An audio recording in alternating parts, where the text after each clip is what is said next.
guys, part two here for I Can't Stand You, the bakudeku story that I was gonna record like a straight 2 weeks ago, but then never did. But anyway, let's continue where we left off. This is the next chapter.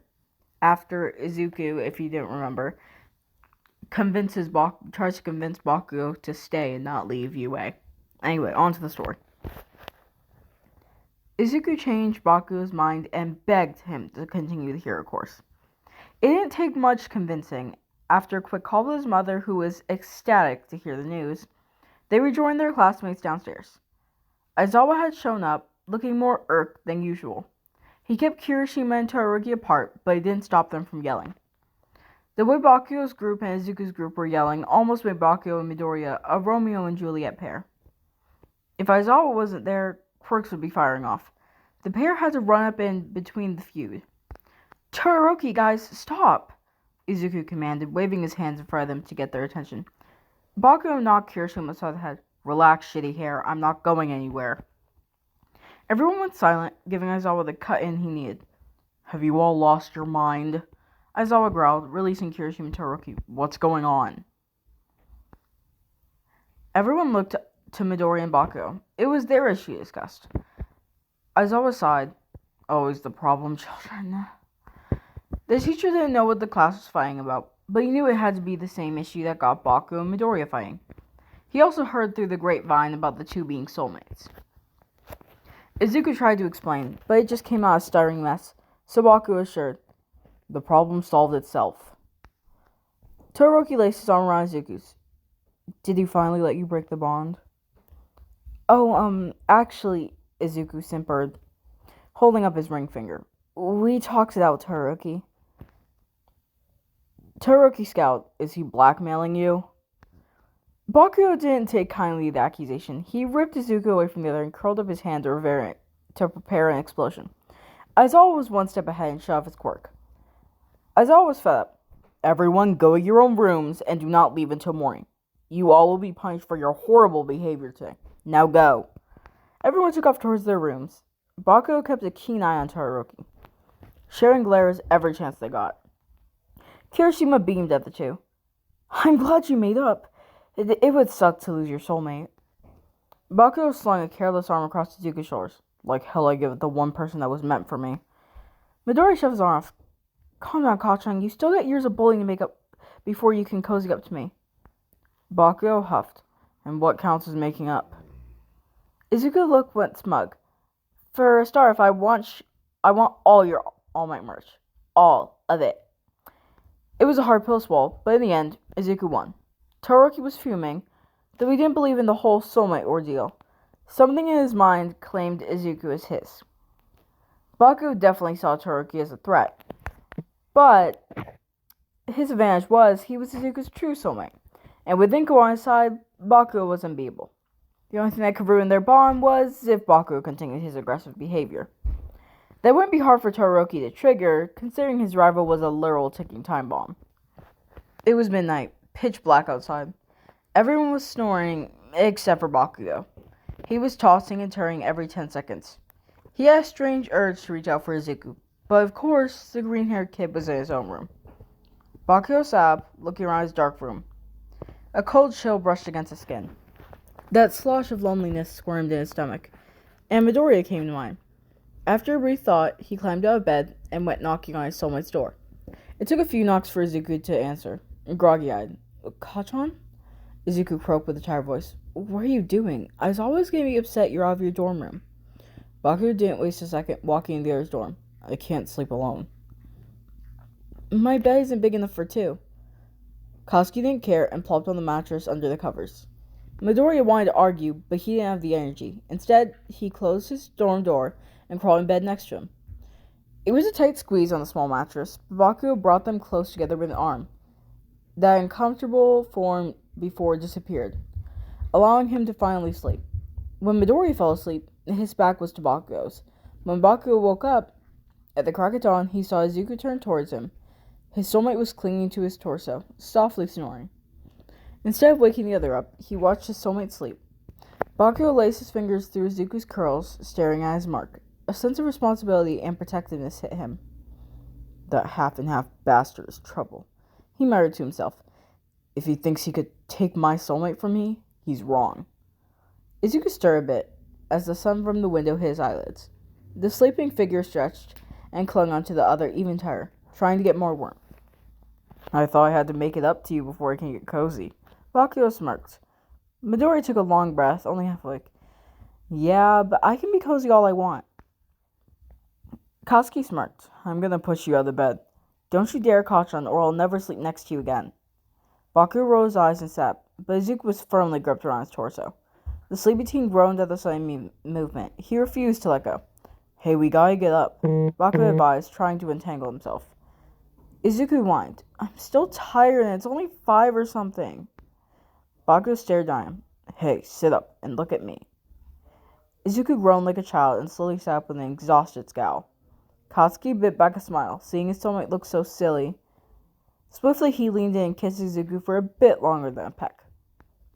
Izuku punched his arm. You're a jerk. You can't do that when I'm tired. Bakugo shrugged. Awake now?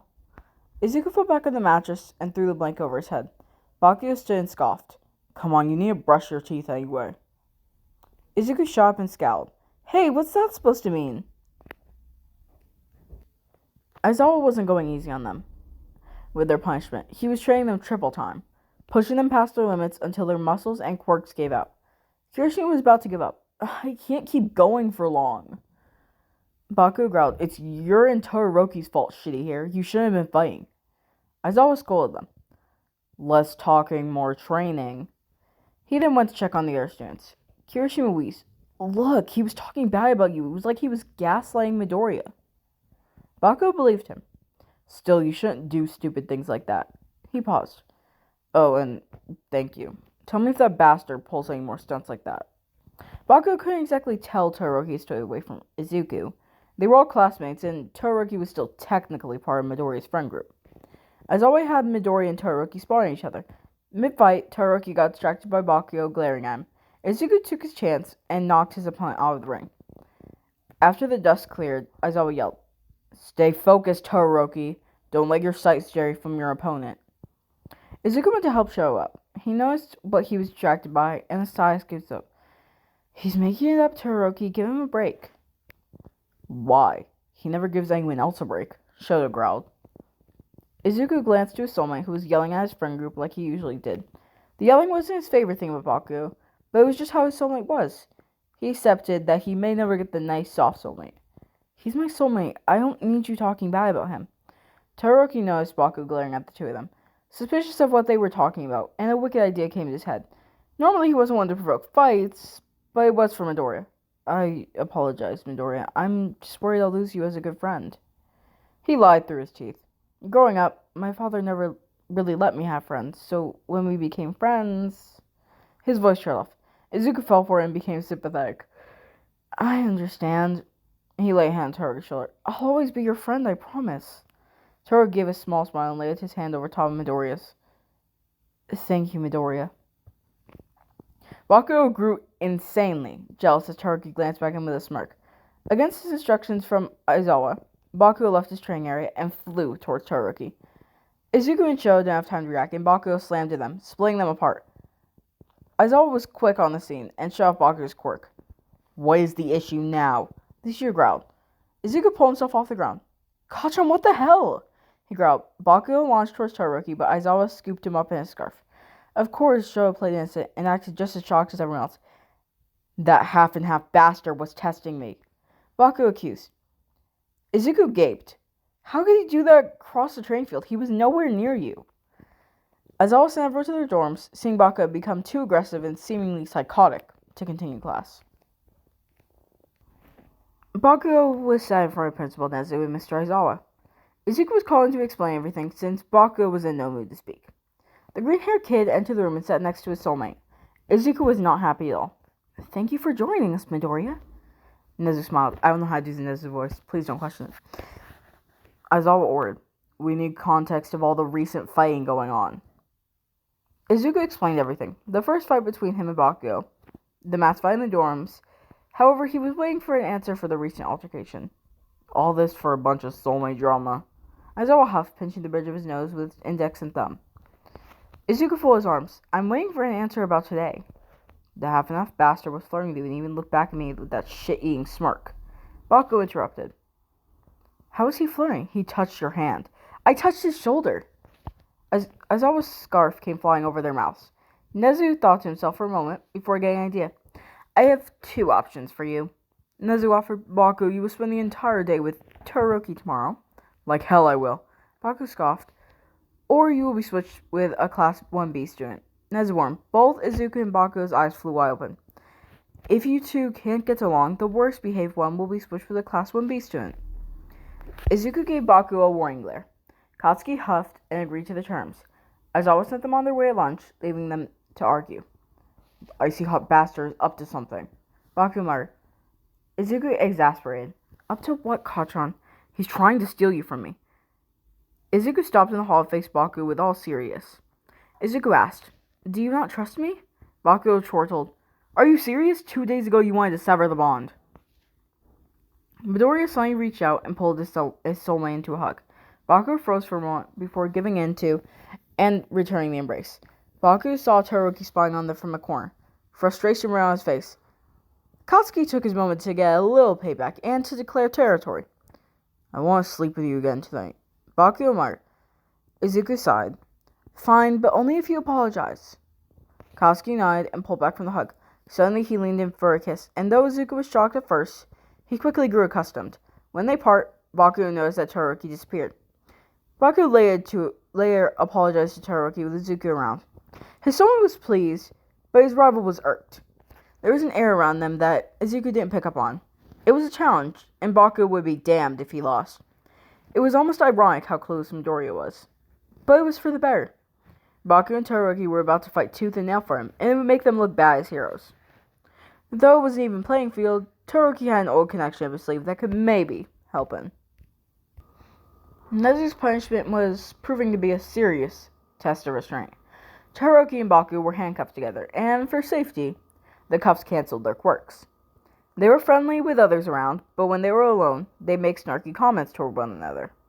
The first part was after school. Izuku and Baku had planned to have dinner with Inko, and now Todoroki was pulled along. Of course, Inko was absolutely confused. Izuku explained the situation. Well, she smiled, at least my Izu has his soulmate. Midori intertwined his fingers with Bakugo's, making them want to stick out his chest a bit more. Todoroki eyed them. Izuku invited them inside. As she prepared them tea and snacks, Izuku gave Todoroki and Baku a quick rundown. Listen, he began. I know you two are faking the whole gang along thing. Don't either of you dare fight or be passive-aggressive in front of my mother. They took his warning seriously, but Todoroki still wanted to cause trouble. At one point during the visit, Baku and Todoroki were helping clean up. Izuku went to pass by them, but Showa jumped to the side, catching Izuku in the cuffs. Todoroki pulled a slick move and bumped into Izuku from behind. Midori, I apologize. Showa smirked. I keep forgetting about the cuffs. Sure enough, Baku lost it. He shoved Izuku behind him, slamming him into a wall. Baku then lunged at the other, striking him across the face. Izuku pulled Baku back and stood in between them. Todoroki didn't move to retaliate, though he really wanted to, and came running over in panic. What's going on? She asked worried. Showa's nose began to drip blood. Izuku gasped and levitated a cloth to her to give to him. Izuku was mortified and livid. What are you doing, Kachan? Baku growled. He did it again. That bastard was flirting with you. How are you so fucking blind, Deku? Todoroki played innocent. Baku, I assure you, I didn't mean to bump into him. Inko was now returned. Don't make me call your mother, Katsuki. Apologize. If Showa wasn't so naturally stoic, he would have cracked a grin. Baku's respect for Inko was far beyond his hatred for his rival. Baku struggled. Sorry. Todoroki was cackling on the inside, and Baku could see in the other eyes. Abruptly, the blonde pulled his rival by their cuffs towards the bathroom door. We need to talk alone. Katsuki muttered, shoving them into the room and locked the door behind him. Katsuki! Inko called. You better not attack him. Todoroki let his smile slightly show. Baku stood for a moment, trying to stay calm. Why are you doing this? Baku asked with a strained growl. He's my soulmate. The soulmate system is useless. Showa argued, shoving his hands into Baku's shoulder. People just follow it because they're so desperate for love. But then it goes and puts horrible people like you with sweet people like Midoriya. Baku had to physically bite his tongue to not yell. Showa crossed his arms and shrugged. If you love him, let him be with someone that won't hurt him. Bakugo defended. I would never hurt him. So you never told him to jump off a roof. Katsuki's voice hitched. That hit a dark point that was sadly true. He did tell Izuku to jump off the school rooftop, but he took it back. Still, the damage was done, and Izuku may have forgiven it, but he won't forget. He told us everything, Joe revealed. You harassed him for years, and now you want to force him to love you. That's not true. Bakugo's voice cracked a bit. Todoroki sighed. You're a ticking time bomb, Bakugo. Sooner or later, he'll get sick of walking on eggshells. Izuku knocked on the door and called for them. Todoroki opened the door and pretended like nothing happened. Bakugo was silent, slowly falling into doubt. Aizawa wants us back at the dorm to remove your cuffs, Midori informed. He looked between the two of them. I'm guessing you want me to keep the fight a secret so neither of you leave our class. Todoroki shook his head. Thank you, Midoriya. Bakugo was silent the entire way back. His mind was overthinking everything. Izuku hadn't shown enthusiasm in the relationship, Bakugo being the only one to initiate anything. Then again, he did say he needed to make up for everything. Of course, his aggressive actions weren't doing much. Todoroki disappeared into town again by himself. It was getting late, as Aizawa would scold him for staying out past curfew. However, Sho went to meet someone. When Sho was younger, his brother Toya ran from home. Everyone thought he was dead, but he made connections with Sho. The team was so close to his brother, but not a part of the League of Villains. Upon entering, Shig greeted him. Ah, Todoroki, what brings you here? Isn't it a school night? It was more poking fun than an actual question. Toya, who hid behind the Elias of Dabi, preferred to keep their toe connection a secret. It was safer for both of them. Sho found Dabi sitting at the bar. Sho, what are you doing here? Dabi questioned. Finally had enough of the corrupt hero society. Sho rolled his eyes. I just came to ask for a favor. Which is... He took a seat next to his brother. Kurogiri knew he didn't drink, so he offered a glass of water instead. Toga listened to their conversation. Sho explained. I want you guys to kidnap Bakugan, and this time, keep him. Or kill him. That'd be better. Toga giggled. Ooh, what'd he do? I wanted Izuku, but Bakugo was his soulmate. Dabi smirked and held back a laugh. Toga pouted, feeling a spring of jealousy. Sho looked to his brother with an annoyed look. Going full yandere, are we? Joked Dabi. Sho kicked his brother's leg. Shut up, are you going to do it or not? Twice pitched on the conversation uninvited. Sure we can. No way, dude, this kid is nuts. Shigaraki thought for a moment. He then smiled and fully agreed to help Sho. Think about it, if that Midori kid ends up with Todoroki, we could convince him to join us. He then added, but if we help you, you'll have to join the league, officially. Bullshit, you're sorry. Bakugo sneered. Todoroki repeatedly tried to apologize to Bakugo for his recent actions. However, the blonde kid knew better than to believe him. Sho could trick his teacher and classmates, but Bakugo wasn't an idiot. I really am sorry. I'll leave you two alone. Alright then, smart Katsuki. If you're so sorry, tell the Deku the truth. Todoroki sighed. I can't do that. Because you're full of shit, Bakugo scoffed, pushing past Todoroki. Aizawa entered the classroom and sent everyone to their seats. Todoroki was frustrated, but he couldn't give up. The class was sparring that day. Izuku was against Tokugami, giving Sho the space he needed. What will convince you? Todoroki asked Bakugo, making sure no one else was listening. Bakugo repeated, tell the truth to Deku. Anything else? The blonde groaned. Stop talking to him and me, then I might believe you. Sho pondered the idea before agreeing. Bakugo didn't believe him still. A plan was falling into place for Sho. He told Izuku they weren't friends anymore. But once Bakugo was out of the picture, he'd make his way back into Izuku's life. Why did you not want to be friends with me? Izuku would say. And being the slickneck he was, Sho would sweetly say, because Bakugo told me to. Izuku knocked Tokuyami out of the ring, winning the match. Bakugo took his moment to cheer for his soulmate, making their classmates surprised. Wow, Bakugo, you're so supportive of Deku now, Uraraka pointed out. Bakugo beamed with a smile. Damn right, and my soulmate's better than any of you extras. Izuku could hear Bakugo from the stands, and though he wasn't happy with Katsuki being rude, his chest swelled with pride. Todoroki caught Izuku after class and spoke privately to him. We can't be friends anymore, Midoriya. Don't speak to me. Todoroki deadpanned. Midori was too shocked to say anything back, and before he did find words to say, Todoroki left. The green-haired teen was disheartened, and ran to his other friends for advice. They weren't sure why Bakugo had done that. When he asked Bakugo, his soulmate played dumb. It wasn't until later, when Izuku and his group were studying, did an idea pop into their heads. You think Bakugo scared him off? Ribbit. Also, we wondered. I mean, he has attacked and threatened him multiple times. Ribbit. Uraraka agreed. That sounds about right. Izuku didn't want to believe it, but his friends did have a point. Todoroki had a reason to drop their friendship all of a sudden, and the only tension between them was made by Katsuki. It pieced together too perfectly. Still, he wasn't sure what to do. Katsuki wasn't going to apologize to Todoroki, and Sho had begun to blatantly ignore Izuku. Izuku refused to sleep next to Katsuki that night, locking himself in his room without a word.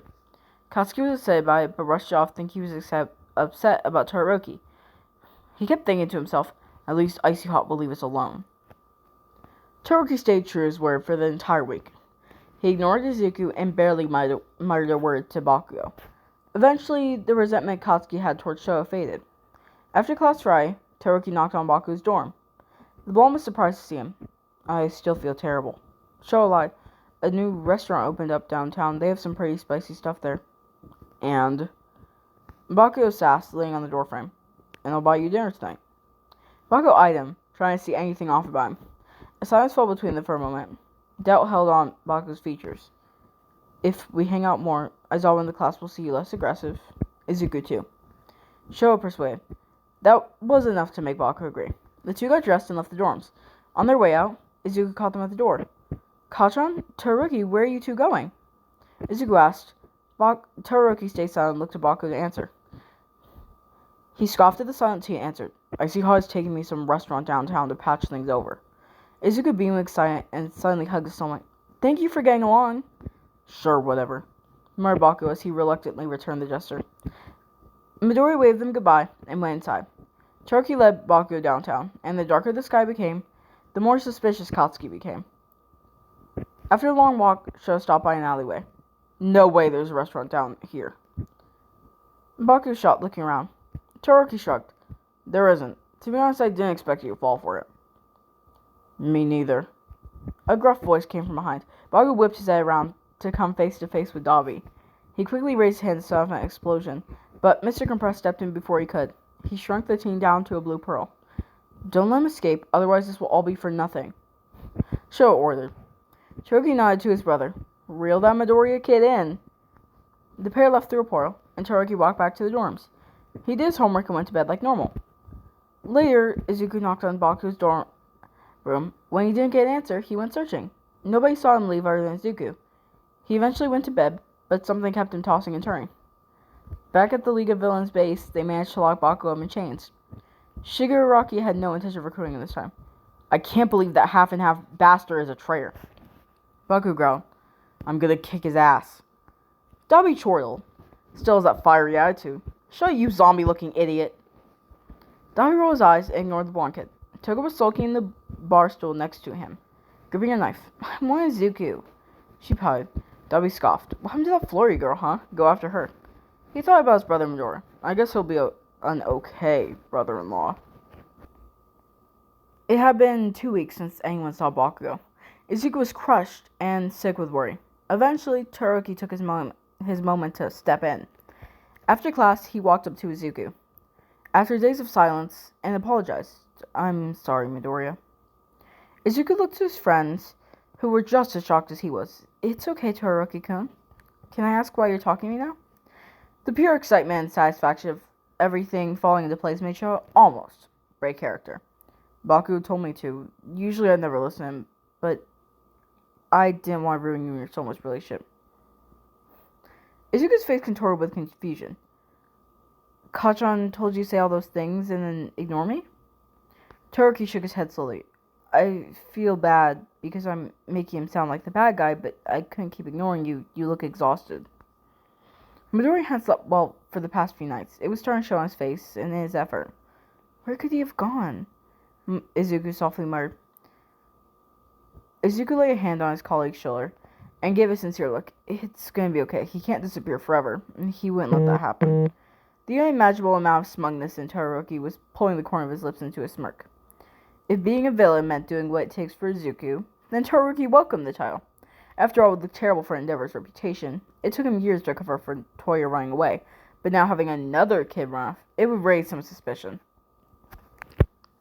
If a man like Endeavor made it to be the number one hero, then how much worse are the ones below him? It was Todoroki's goal, not to be the number one hero, but to write his own story away from his father. What better than to become a disgrace? Still, the time to reveal that would be later. He needed Izuku first. Hey, I've noticed you've fallen behind on your work. I can help you after school if you'd like, as a way to apologize for my actions. Todoroki offered. Izuku agreed happily. He desperately needed the help, and it was nice to clear things over with Showa. They met after school almost every day after that, switching between spaces to study. Deku wasn't comfortable having Todoroki in his dorm. He felt like having another boy in his room that wasn't his soulmate was indecent. Though it irked Shoto a bit, he stayed focused on getting closer to Midoriya. They worked together and managed to get Izuku caught within a couple days. Shoto invited him to multiple places to help him take his mind off of Katsuki, and it seemed like it was starting to work. It would have completely worked too. Unfortunately, Shoto wasn't careful. One evening, as they studied, he left to the restroom, leaving his phone. His phone rang once and then dinged multiple times. Izuku wasn't a nosy person, but he was concerned that it was urgent. He peeked the notification to see missed calls from a contact labeled ... along with messages as well. The front message read, "Show, the league is asking about you. Pick up the damn phone." Mine was far from heroic, but Izuku had worries seeing the word league pop up. When Showa came back, Izuku lied. "Hey, Todoroki-kun, may I borrow your phone? I just remember I promised my mother I'd call her, but my phone just died." Todoroki peered the notification on his phone. He texted something, cleared his notification, and handed it to Izuku. Midori stepped outside of Showa's dorm and immediately scanned for his messages. To keep Todoroki from being suspicious, he pretended to have a conversation with his mother. It was just in case he was listening. "Yeah, I know it's late. I apologize. I remembered so late." Midori pretended to apologize. He opened the message app, and the top contact was the unmarked one. Pulling the messages, he read the one Showa was texted. "I'm with Midoriya right now. Tell Shigaraki that I'll meet this weekend to store at Bakugo." Izuku's face immediately ran cold, and it felt like his heart plummeted to the core of the earth. It was almost unreal reading the message above. "Yesterday, 10:12. Are you sure you're willing to join the League of Villains for that kid? I thought you wanted to be a hero. A hero like Endeavor." "You know what I meant. Once you're seen with us, your reputation will be gone completely. You'll be a wanted criminal as a teenager. At least I'll be wanted. Good night." "It can't be," Izuku whispered to himself. The door opened behind him. Izuku slung the phone to his ear as if he was still on call. "Yes, I've caught it thanks to Todoroki-kun. I swear it won't happen again." Midori nervously chuckled to Todoroki. The other boy whispered, "I'm going downstairs for snacks. Tell your mother I said hi." Showa slipped past him and disappeared in the elevator. Izuku let out a sigh of relief. He pressed his lips, unsure if this was a joke or not. If it was, it wasn't funny at all. As fast as he could, he raced out of the dorm. Taking the stairs instead of the elevator, he sprinted straight to the teachers' dorms. At League of Villains, Dobby sat up to watch Bakugo. The crew took turns watching him in case he tried to break free. Bakugo kept a scowl on the man. "Damn it, this kid better be useful if I'm putting up with this." Dobby groaned, shoving his phone back in his pocket. Bakugo sneered. "He would never betray you like that half-and-half bastard. He's my soulmate. I would know." Dobby snickered. "God, you're so much like Endeavor." The insult slightly guided him. Izuku had revealed to him what Endeavor was like. "After all the shit you put him through, you want to play the perfect soulmate now? I'm nothing like that asshole." Bakugo half-heartedly defended. "I'm not perfect, but I'll be damned if I give up." Sparrow knocked on the door, ready to switch with Dobby. As the scarred man stood and walked out, he delivered one last verbal punch. You talk as if you'll leave here alive." Shoto was immediately arrested. His arrest was kept a secret for the safety of Bakugo. Who knows what the League would do if they knew Todoroki was caught. Izuku was far more concerned than before, but he distracted himself with rage towards his classmate. The police weren't able to speak to Todoroki. He refused to talk to anyone but Midoriya. Izuku agreed to help interrogate. Todoroki was handcuffed inside the interrogation table. The moment Izuku walked in, he shot a glare at Showa. "I actually thought you were a good friend." Midoriya spat, sitting across from him. "Why'd you do it, Todoroki-kun?" Showa smirked, but kept his monotone voice. "Isn't it obvious? It's for your own good. Bakugo is toxic." "Kachan was my soulmate!" Izuku stopped and called himself. "Where is he?" Showa scowled. "I'll never tell." Izuku was getting irritated. If he was going to save his soulmate, he needed Showa to talk. A plan formulated in Izuku's head. It made him sick, but he was willing to do anything to get Bakugo. Todoroki-kun, he'll kill me if he finds out. Izuku muttered. Shoto tilted his head. Find out what? Baku will hurt me again. I thought he was actually gone, but when I saw that message, learning he was still alive, I got scared, Todoroki. Izuku reached out and laid a hand on Shoto's. Can we leave together? Izuku knew he was going to be in so much trouble. Still, it was the quickest way of Baku, and who knows how much time was left. Aizawa and the police were watching them, of course, but they figured it was Izuku's tactic to get him to talk. Shoto was hesitant. Why the sudden change of heart seems too convenient. Izuku prepared himself, trying not to get caught in his life. Kachan scares me. When I thought he was dead, I was happy. Why do you think I spent so much time with you? He leaned close and whispered, Are you sure he'll be dead this time if we escape from here? With good acting and a tad bit of luck, Shoto believed it. I promise, I swear it, Midoriya. If you want to trick a psychopath, you gotta act like one. Midoriya freaked himself out when he smirks. I want to see it. Your phone, the police have it, but I can get it. Where's the passcode? Gestured for Midoriya closer. He leaned his ear and whispered, 1518. Izuku then turned and walked out of the room. 1518 were his and Izuku's seat numbers. Aizawa approached him immediately. What's the code? If they hear a storm in the place, Baku may be dead before they can get there. The plan in his mind would never fly with the police or his teacher. Though he'd get in big trouble, this was going to be a solo mission. Izuku looked his teacher dead in the eye. He didn't tell me. He figured I was lying. I apologize for messing up. Aizawa patted his shoulder. You're desperate to get Bakugo back. I understand. Izuku wondered. I could try putting in some random numbers that are related to me, seeing he's crazy about me and all. Maybe luck can help me. The chief nodded. Better than nothing. The chief gave him Shoto's phone, and Izuku took a seat in the nearby corner. The crowd shifted their attention back to Shoto, discussing ideas that could get the boy a crack. Izuku sighed. I'm coming, Kachan. Izuku got into Shoto's phone, making sure no one was paying attention. He immediately opened the message chat with the League of Villains number. He began to type. Today, 6:32. This is Midoriya. Todoroki has been arrested. I need your help to get him out. A message responded almost immediately. Nice try. Izuku growled under his breath. Of course they didn't believe him. How would he make them believe it? Do you want to save Todoroki and gain me as a recruit, or are you willing to turn your back on us? I'm sending our location of the station. Location sent. There was one pause. What caused distraction? You get him out. Dobby smirked as his gaze rayed from his phone to Bakugo. The teen glared at him, feeling uneasy with what made the villain so amused. Dobby stood and flipped the screen around for the explosive kid to see. Bakugo squinted from the bright screen. As he read the messages, his glare softened into a somewhat defeated look. He then shook his head. He wouldn't. I know he wouldn't. Bakugo defended. Dobby chortled. Well, we'll see. Shigaraki gathered a handful of Nomu before ordering a portal from Kurogiri. Dobby was excited deep down to finally have some part of his family back. Shigaraki was just happy to have 2 new recruits, and Toga was ecstatic that one of them was Izuku. Back at the station, Izuku copied the number to his phone before turning it off again. And returning it. Sorry, I couldn't figure it out. Midoriya apologized. The chief shrugged. You gave it your best attempt. Izuku stared at Shoto through the double-sided mirror window. He asked to try again to convince him. The police were all of options, so it was free game day when he wanted to try. As Izuku slipped by the cop guarding the door, he grabbed the cuff keys. This was going to really happen. Izuku was going to help a criminal, but it was the quickest way to his soulmate. Shoto was delighted to see Midori again. I thought they put cuffs on you. They're listening, aren't they? Midori nodded. Shoto silently observed him. Midori wasn't arrested after openly being on Shoto's side, but the cop that interrogated him before never mentioned that Izuku got the passcode to his phone. Izuku wasted time asking less important questions and reminiscing on old times, seeing as if he was trying to pull Todoroki's heartstrings. It wasn't very long before an alarm started blaring. Aizawa burst in the interrogation room. The League are here. Stay with him and don't let him out. Midori nodded. Yes, sir. What about the officers? They're getting more help. Don't let that one out of your sight. With that, Aizawa went to fight the forming villains group outside. Midori took a deep breath. It was now or never. He speedily spun around and went to uncuff Shoto. If he only listed Bakugo, maybe he wouldn't be in this position. Midori felt ill as Aizawa saw him spring towards the oncoming villain horde with Shoto. He went to grab them with his scarf, but Kurogiri quickly protected them.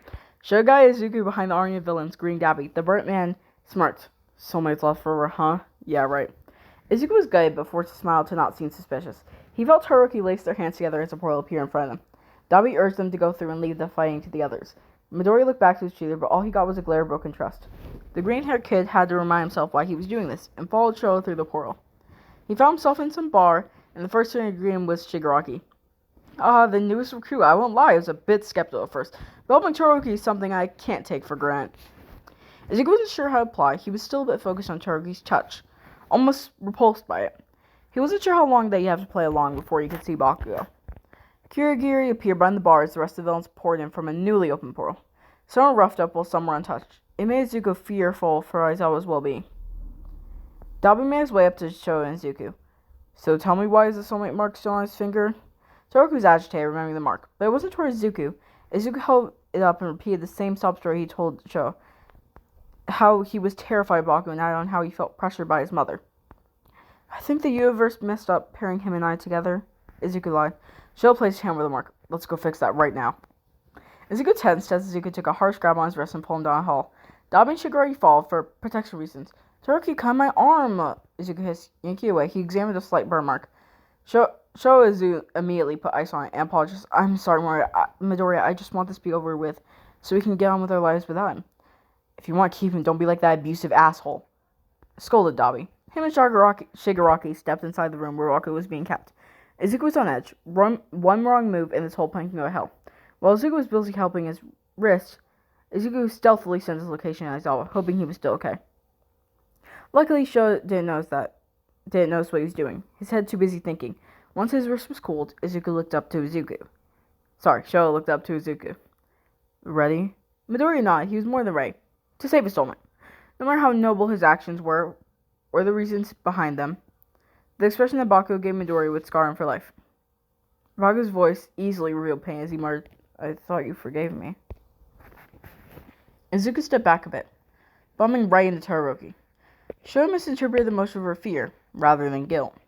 He asked Shigaraki and Dabi to step outside. Shigaraki was a bit irked, but did so anyway. Sho hugged Izuku from behind, as if they were high school sweethearts, but Izuku only felt the need to shove him away. Bakugo looked down, not wanting to believe it. How could he forgive you for all the years of harassment? Sho spat. Just how weak do you think he is, as if he'd ever love an aggressive person like you? Izuku wanted to whip around and punch Sho. He was so livid, he visibly shook. But like before, Todoroki thought it was fear. He laid his head in the crook of Midoriya's neck and gave a slight squeeze. A smile replaced the glare. Don't be afraid, he can't hurt you anymore, remember? Go on, break that stupid bond. Bakugo held his eyes shut and growled. Not gonna happen. Bakugo snows just might have bought some time. Izuku faced Todoroki in mind. If he doesn't meet my eyes, I can't break it. Sho thought for a moment before suggesting, then we can just leave him to the league to finish. Izuku's heart had never plummeted so fast. He quickly shook his head. We can't. The mark will still be there. Then what do you suggest we do? Izuku found the perfect opportunity to be alone. He put on a serious expression. Let me talk to him alone. Todoroki paused for a moment. Why alone? His tone was a bit irked, jealous even. An arm staked around Midoriya's waist. Trust me, Todoroki-kun, I'm the only one that can really hurt Kacchan. Todoroki yanked Izuku close, his fingers digging the other side. The green-haired boy grunted in pain, reached up to remove his hand, but it was firm in place. You say that as if he still cares, and why are you still calling him Kacchan? Todoroki asked, his voice going deeper than a growl. It was threatening. Hearing the old nickname made Bakugo look at them. Izuku was trying to relieve some pressure from his side, which is frustrating Sho. You're hurting him, Bakugo said, pulling out his metal restraints. Sho's scowl was as cold as it landed on Katsuki. He finally let Izuku go and slowly stepped up to the growling blonde, then leaned down his ear and with a sickening chuckle he smirked. He's mine to hurt. Sorry, I'm just dying. With that final message, he spun around, back to Izuku, gesturing him closer. Reluctantly he did so, but he wasn't expecting Sho to lean for a kiss. Endure it, Izuku. Midoriya thought to himself, you need to endure it for Kacchan. Though the kiss was short, it felt like hours of torture for him. Sho was content as the other kissed back. He agreed to leave him alone. The moment the door shut, Midoriya's first reaction was to wipe his mouth. Then he ran to his soulmate and got rid of the disgusting feeling by kissing him instead. Katsuki's eyes burned with tears of relief. When they parted, he chortled, You scared me for a second. Izuku let Bakugo out of his binds as he assured quietly. I sent my location to the heroes. They'll be here soon. Once free, Katsuki didn't waste a second going to embrace him. Izuku really hadn't fooled, and the realistic performance gave him a mini heart attack. Izuku snorted. Aw, was Kacchan scared of losing me? Shut it, Deku. Katsuki growled, squeezing her. Izuku chuckled at his soulmate. He pulled out his phone and saw a reply back from his teacher, which meant they were on their way. They planned that it would be better if they waited until help arrived, or for as long as they could before Cho got tired of waiting. Cho paced outside the door anxiously. Dabi stopped his brother and asked, What are you nervous about? What if Bakugo doesn't let Midoriya break the bond? Shigaraki scoffed. What's so bad about that? You get the one you want regardless of a mark. Sho erupted. I want the reminiscence of him staining my soulmate's mark. Sho was unfazed by his outburst, but he isn't your soulmate. Those weren't the best words that Shiggy could have said right then. Sho went to tackle him, but Dabi stepped in the way and held his brother back. Choki sent a line of ice towards him, which Dabi quickly melted. Sho, reel it back, Dabi warned. Shiri paused. You're on a first-name basis with him, and why are you trying to help? Dabi tried to ignore him, but Shigaraki kept talking. You know, Dabi, the two of you have always been so close, always whispering each other, taking up for one another. You never cared about anyone before. Dabi preferred to keep Sho a secret. If anyone knew they were brothers, they'd easily connect Endeavor and the runaway kid. Sho respected his brother's wish to stay silent about it. Dabi whispered to his brother, Calm down right now, we will get that mark off of him. Sho was calm, but he wouldn't forgive Shigaraki for that comment. It only made him stress more. He began to pace again, overthinking the past few moments. Izuku called Bakugo that childhood nickname, Kachan.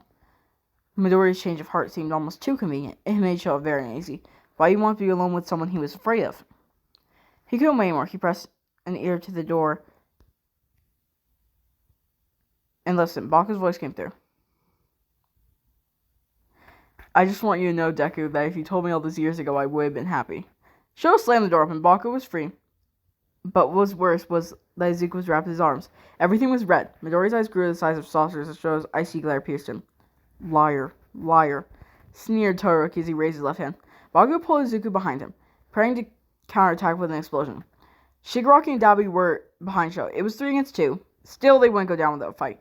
The villain's hand held in the air, but his quirk wasn't activating. Todoroki looked at his hand. Suddenly, a white scarf shot out from behind, wrapping around his neck, and slammed him down to the ground. The scarf retreated to Aizawa. Dabi growled, that teacher from before. Shigaraki went for his phone to get back up, but Aizawa was ahead of him and set his scarf flying. Bakugo, Midoriya, Aizawa called. Retreat outside. The entire building is surrounded. Izuku afraid.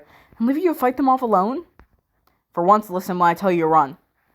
Though Bakugo wanted to stay and fight, he knew Midoriya would be seriously hurt. He had a bad habit of pushing himself past his limit. Bakugo grabbed Izuku's arm and ran out of the room. Aizawa was worried about restraining Sho, but Shiggy and Dabi were still ready to fight. Dabi raised his hand, but Bakugo was quicker. Bakugo set off a serious explosion towards the pair, launching them back. It gave the pair a clearing to run. As they ran past, Dabi recollected himself and refocused on Aizawa. Sho was pinned, but the hero's eyes were starting to burn.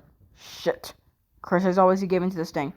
A wave of blue flames went hurling in the man's direction. Luckily, they were suddenly knocked off course. Izuku had whipped around and landed a punch directly into Dabi's head. Though he wasn't using much of his power, the harsh impact in the concrete wall made him go unconscious. Bakugo reappeared and yanked Izuku off, scolding him for breaking away. Sho made split eye contact with Midoriya as the freckled teen struggled in his soulmate's grip.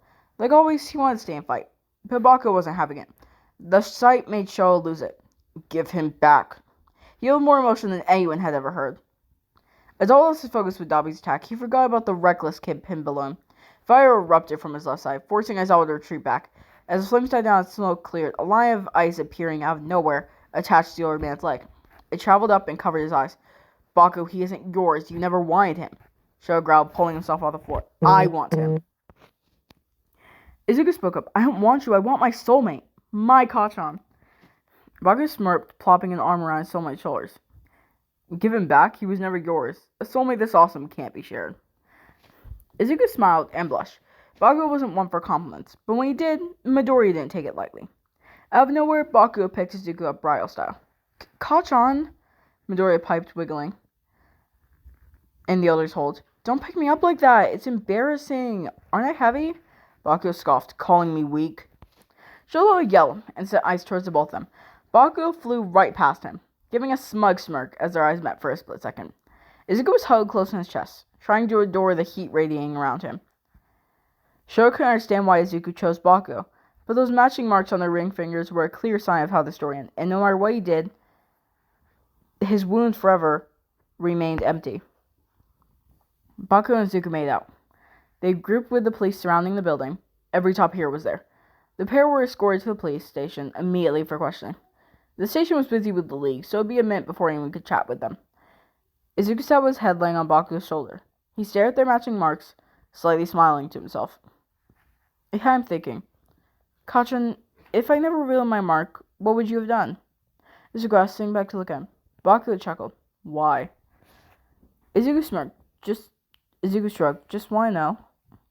Katsuki thought for a moment. Well, if you never told me, I would have felt alone forever. You're the only one that will stick by me. His voice was at the quietest Midori had ever heard. And if I managed to break the bond? Bakugo reached up and ruffled his hair. You'd still be mine. No way in hell I'd ever lose it to that icy heart. Izuku laughed at his soulmate's ambitious personality. Bakugo smirked and added on. Admit I'm better than half and half bastard. He's so stupid he ditched his soulmate and tried to steal mine. Midori chuckled for a moment before growing a bit worried. I wonder if him and Yagurazu separating was her idea and he went a little crazy. Bakugo ticked his tongue. I don't care, his business is his business. Izuku elbowed him. The League were apprehended, but believe it or not, Sho escaped. Bakugo and Midoriya were released. Aizawa gave Izuku a good scolding and intense training. Todoroki was missing for a long time. His spawn Class 1A was given to a Class 1B student, and eventually was forgotten, just like Dabi was. The League were held at a maximum security unit. Everything seemed normal as they could be. Izuku and Katsuki managed to start their own hearing agency, and along the way, they adopted a little girl. It was perfect. One night, Izuku drove into the past, reliving everything again like it was yesterday. He was also reminded that Sho was never caught, but he hadn't appeared for years. Bakugo appeared at his office door. Why the hell are you still here? It's 10 at night. Bakugo asked. Izuku smiled. All the cases caught my attention. Where's Idar? At your mother's. Bakugo walked over and observed the files. His face went sour. I can't believe he wasn't caught. I could have sworn Aizawa had him. There were multiple villains there, Izuku reminded. Sho wasn't the most dangerous. Bakugo sighed. Well, pack it up. You're coming home now. Izuku rolled his eyes and promised to get his things together. Bakugo left, leaving him to gather his things. He hadn't spoken to Aizawa for a long time, but resurfacing the case made him curious to dive deeper. Izuku tried to brush it off for now, but the question still stood. Where did he go? The end. I know, kind of stupid way to end off, but fire story. Really hated Sho. This is the first time I've ever really hated someone. I mean, like, I've seen ones where this happened, but this is the first time I've ever actually hated Sho for trying to get in between them. I mean, like, how could he, alright? Anyway, I hope you guys enjoyed. Sorry it took so long for me to supply part 2. I'm sorry if my reading was a little bad and voices were a little bad, but a lot of these characters, I can't do a manly voice, and a lot of them are men. And a lot of them all have rough voices anyway, so they all sound like Bakugo. So, like, but anyway, yeah. I hope you guys enjoyed. Bye.